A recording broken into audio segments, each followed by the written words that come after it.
खालापूर तालुक्यातील कुंभिवली ग्रुप ग्रामपंचायतीमध्ये अंतर्गत रस्ते आणि भुयारी गटारांची कामे गेल्या 5 महिन्यांपासून अर्धवट असल्याने ग्रामस्थांमध्ये तीव्र नाराजी आहे।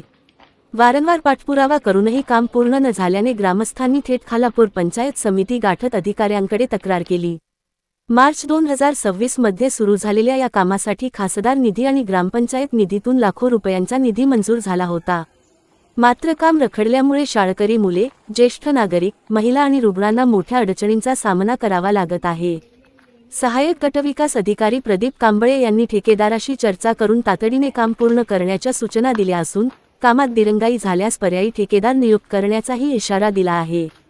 ग्रामस्थांनी ग्रामपंचायत व ठेकेदाराला 8 दिवसांचा अल्टिमेटम देत मुदतीत काम पूर्ण न झाल्यास तीव्र आंदोलन छेडण्याचा इशारा दिला आहे। ही माहिती अधिक प्रवाही आणि वृत्तपत्रीय शैलीत ग्रामस्थांनी खालापूर पंचायत समिती गाठून आपल्या व्यथा मांडत संबंधित अधिकाऱ्यांना निवेदन सादर केले।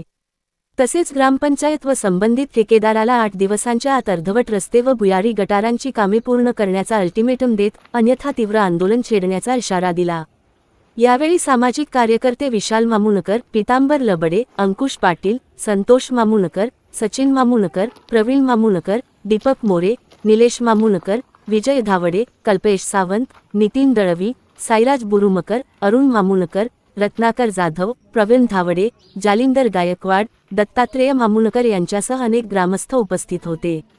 उपस्थितांनी अर्धवट रस्ते व भुयारी गटारांच्या कामांमुळे नागरिकांना मोठ्या गैरसोयींचा सामना करावा लागत असल्याची खंत व्यक्त केली। येत्या 8 दिवसांत काम पूर्ण न झाल्यास सर्व ग्रामस्थ व महिलांच्या सहभागातून तीव्र आंदोलन छेडण्यात येईल असा इशाराही त्यांनी दिला।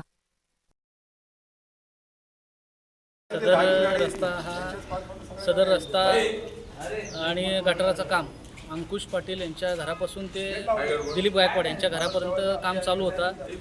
गटार हा ग्रामनिधीतून आहे आणि रस्त्याचं काम खासदार फंडातून आहे आप्पा बारणे यांच्या। आणि सदर काम 4 मार्च 2026 पासून चालू आहे आणि तो अद्याप अर्धवटच आहे। आणि ह्या बाबतीत आम्ही ग्रामपंचायतकडे वारंवार चौकशी केली असता त्यांच्याकडून आम्हाला काही रिस्पॉन्स येत नाही। आणि सदर रस्ता हा वाहतुकीसाठी रहदारीचा रस्ता आहे, कारण का तिकडं 100 घरांची वस्ती आहे आणि त्याच्यामुळे तिथं समोर मंदिर आहे, शाळा आहे, अंगणवाडी आहे।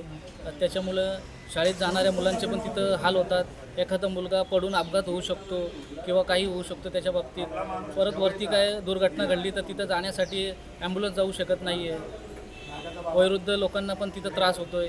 त्याच्यासाठी आम्ही आज पंचायत समितीला अर्ज दिलेला आहे आणि आम्ही पंचायत समितीला सांगितलेलं आहे, त्यांच्याकडनं आम्हाला आश्वासन आलं आहे की 8 दिवसात तुमचा रस्ता आम्ही मार्गी लावू आणि जर मार्गी नाही लावला तर आम्ही 8 दिवसानंतर आम्ही उपोषणाला बसणार पंचायत समितीला।